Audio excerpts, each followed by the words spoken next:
안녕하세요.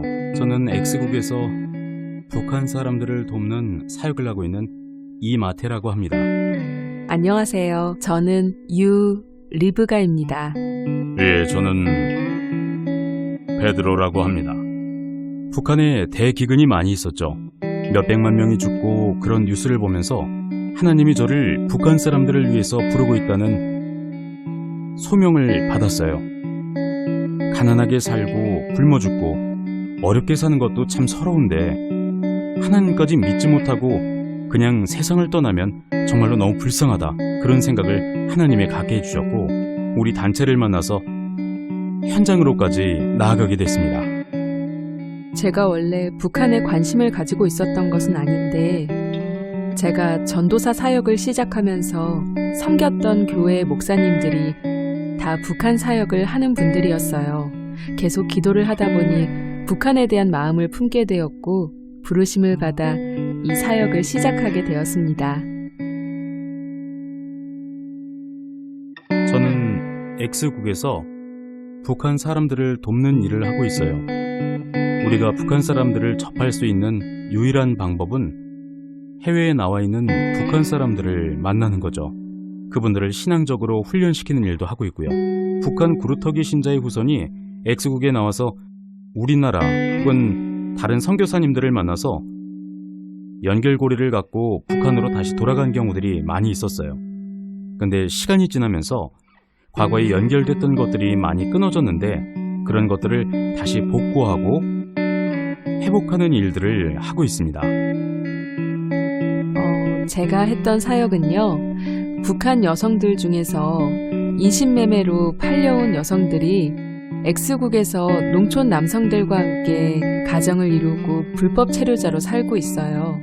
그 사람들은 가족이지만 거의 애를 낳는 도구같이 여겨지는 경우가 많습니다. 그리고 신분증도 없기 때문에 아무데나 마음대로 돌아다닐 수도 없는 상황이고 자기가 하고 싶은 것을 할 수 없는 그런 상황 속에서 갇혀서 살고 있는 분들입니다. 가서 함께 예배를 드리고 말씀을 공부하고 또 그들이 육적으로 필요한 것들도 도와주는 사역을 하고 있습니다.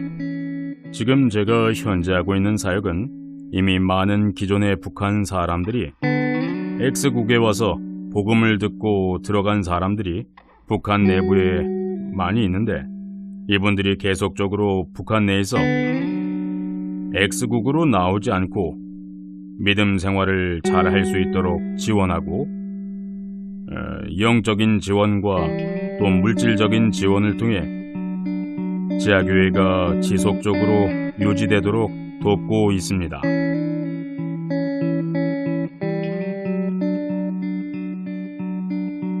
현장에 있다 보면은 어려운 일이 있을 때가 많죠. 예전에 현장에서 크고 작은 사건들이 많았잖아요.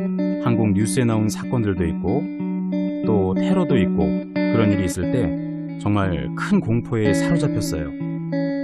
큰 공포에 사로잡히게 되는 건 이렇게 이미 사고를 당한 분도 예전부터 위험하다 그런 얘기가 많았는데 설마 무슨 일이 있겠어? 하고 그냥 사역을 이어나가다가 결국 사고가 난 거잖아요.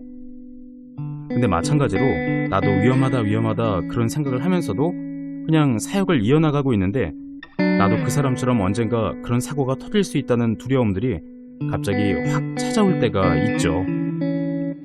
그럴 때 기도를 하지 않고서는 도저히 견딜 수가 없어요. 그렇게 기도를 하다 보면 하나님이 어떤 크신 은혜들을 많이 내려주시는 것 같아요. 어려운 순간은 육체적인 한계, 사역지에서 6개월간의 겨울을 지내야 하는데 영하 28도, 30도를 넘는 날이죠. 그런 가운데 위험했던 순간은 어느 한겨울 12월 말에 영하 28도였던 새벽 1시에 현장에 도착했는데 만나기로 했던 현장 사역자가 전화를 받지 않고 나오지 않았던 것입니다. 3시간 동안 수차례 동안 전화를 계속해도 전화를 받지 않았습니다. 새벽 4시에 사역자의 번호로 제게 전화를 건 사람은 그 현장 사역자가 아닌 다른 남성이었습니다. 그는 저에게 누구냐고 되물었습니다. 저는 순간적으로 아차 싶어서 그 전화기 카드를 빼서 부셔버리고 전화기도 돌로 깨서 하수구에 버렸습니다. 그 시간에 그 지역의 어느 곳도 갈 수가 없어서 밤새 추위에 떨다가 아침에 그 지역을 빠져나왔던 적이 있습니다. 그 시간에 만나기로 했던 현장 사역자는 이미 X국 공안국과 북한 보위부 합동조사에 잡혀서 조사를 받고 있던 중이었습니다. 가장 위험했던 순간은 제가 혼자 북한 자매님들이 있는 장소까지 들어가려면 굉장히 오랜 시간 차를 타고 이동을 해야 하는데 한 번은 어떤 운전사가 갑자기 옆에 지나가는 차를 가리키며 바꿔 타지 않겠냐 이런 제안을 한 번 했던 적이 있었는데 절대 안 타겠다고 빨리 가라고 그런 적도 있었어요. 그렇게 혼자서 사역지를 다니다 보면 위험에 노출될 때가 많아요.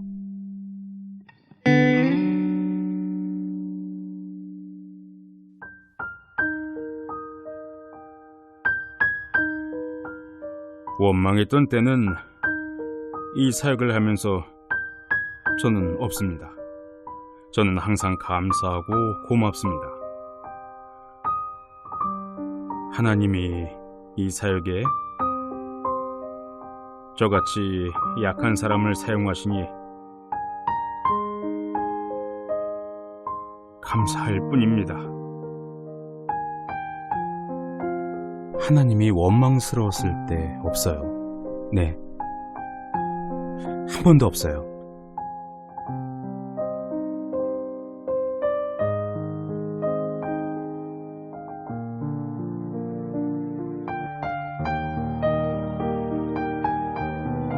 저희들이 훈련시킨 형제들이 북한에 들어가서 자기들끼리 7, 8월 달이면 옥수수 밭을 지키면서 밤에 모여서 형제가 같이 찬송하고 기도하고 2명 이상 모여서 야산에서 드리는 그러한 예배가 있기도 합니다. 최고 많이 모일 때는 17명까지도 모여서 예배드리는 그러한 지하교회가 있기도 합니다. 우리 자매님들의 가족들이 교회 다니더니 너가 조금 변했다 이런 말을 들었거나 또는 우리 자매님들이 예배를 드리는데 가족들을 위해서 구원의 기도를 드리고 주변 사람들을 위해서 하나님의 마음으로 기도하는 모습을 볼 때 마음이 뿌듯합니다. 또 저희가 북한에 있는 자매님들의 가족이나 친척을 X국을 통해서 도와주고 있는데 그쪽에서 그것을 잘 받고 잘 생활하고 있다는 소식을 들었을 때 또 굉장히 기쁩니다. 북한 여성들에게 하고 싶은 말은 우선은 하나님이 언제나 함께 하시니까 힘내라고 하고 싶고 앞이 깜깜할 때라도 정말 혼자 있는 것 같을 때라도 예수님이 그 손을 붙잡고 있다는 것을 잊지 말라고 하고 싶어요. 그리고 여러분들은 결코 이렇게 힘들기만 하다가 죽을 사람들이 아니다. 분명히 하나님께서 당신들을 통해서 하고 싶은 일이 있다는 것을 기억하라고 그렇게 그 자리에서 하나님을 기억하면서 하나님의 꿈을 꾸면서 살아가라고 그렇게 말해주고 싶습니다.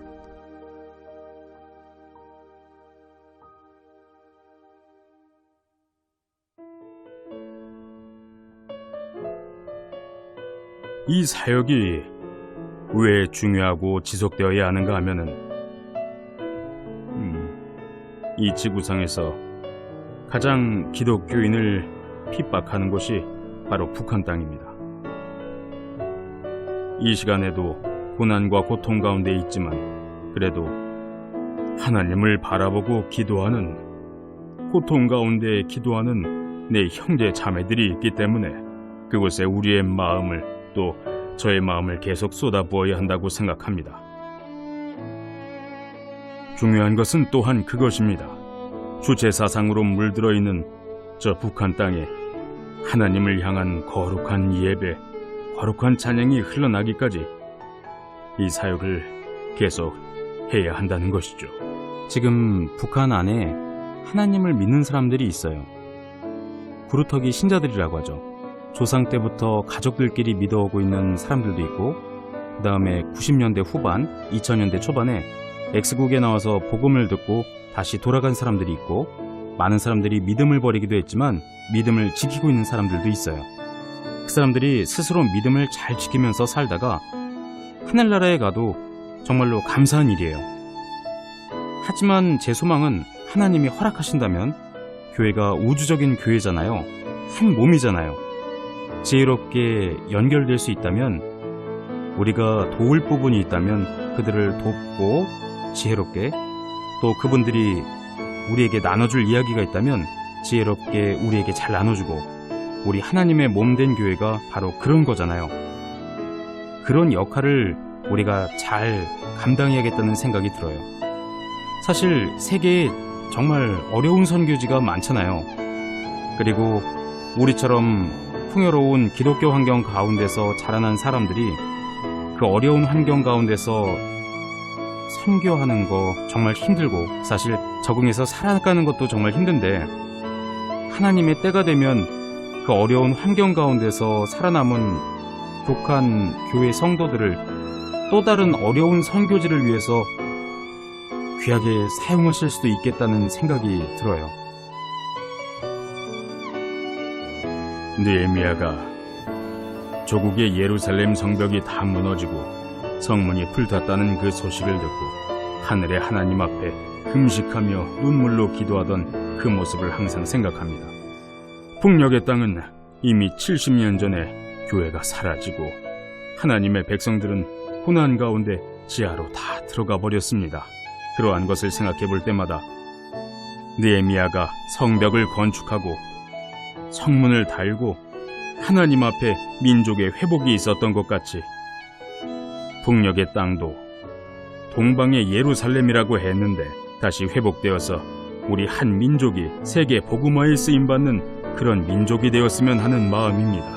사역을 하면서 자주 묵상하는 성경 구절은 갈라디아서 2장 20절이에요. 내가 그리스도와 함께 십자가에 못 박혔나니 그런즉 이제는 내가 사는 것이 아니요 오직 내 안에 그리스도께서 사시는 것이라.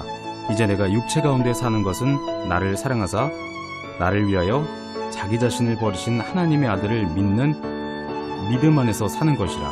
하나님을 알지도 못하게 하고 하나님을 믿지도 못하게 만드는 악한 우상들이 무너질 수 있도록, 그리고 지금 그 자리에서 죽음을 무릅쓰고 하나님을 믿고 있는 성도님들을 위해서 많이 기도를 해야 한다고 생각해요.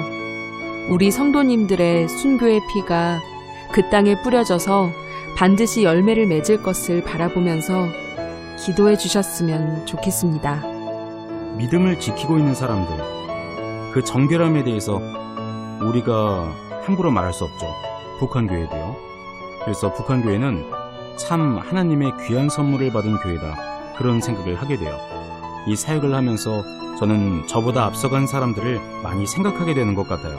우리 믿음의 선배들, 북한 안에서 죽어간 사람들이 지금 납치당하신 분들도 있고 테러로 돌아가신 분들도 있고, 그분들의 고백이 갈라디아서 2장 20절의 고백이 아니었을까, 저는 그런 생각을 많이 해요. 지구상에서 가장 고난받는 땅이 바로 북한 땅입니다. 그 땅이 여러분의 기도를 절실히 필요로 합니다. 여러분의 기도로 그들이 그 땅에서 하나님의 거룩함을 예배할 수가 있습니다. 여러분의 기도와 후원이 있었기 때문에 그들이 아직까지도 없어지지 않고 거룩하신 하나님을 예배하고 있습니다.